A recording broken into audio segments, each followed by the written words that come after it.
W.E.R.D. Radio was the first black-owned radio station in Atlanta, established in 1949. It was a beacon for culture, entertainment, and civil rights in Atlanta. My name is Reese International, aka the Acoustical Dandy on the L&B network at W.E.R.D Studios. My proper name is Reese DeForest. I'm the curator and artistic director of this magnificent space. It was an original Madam C.J. Walker beauty shop from the 1940s, and I found out 2 years into the lease about W.E.R.D, the first black-owned radio station in North America, being upstairs. So I've been preserving the Madam C.J. Walker aspect for it's about 18 years now. However, 2 years into that lease, a black woman comes to the door. She just stuck her head in while I'm doing hair.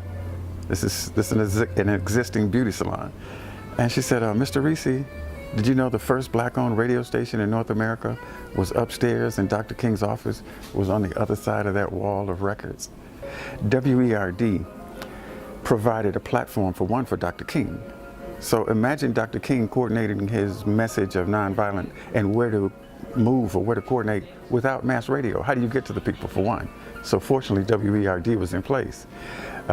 Secondly, from strictly an artistic perspective, during the Jim Crow era, W.E.R.D was only allowed, when Jesse B. Blayton, the owner, bought it, it was only given a 1,000-watt radius, which is just your neighborhood, because the Jim Crow leaders of the time did not want Negroes communicating too far.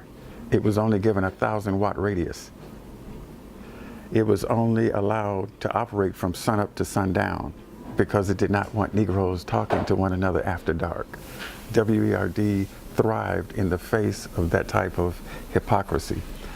W.E.R.D provided a platform for black artists that couldn't get play on white stations, your conventional white stations. So there's just so many different levels that W.E.R.D is significant. As Reese DeForest works to preserve the legacy of W.E.R.D Radio, we are faced with a dynamic history of a Jim Crow era Atlanta, the perseverance of a community, and the music that shaped a generation.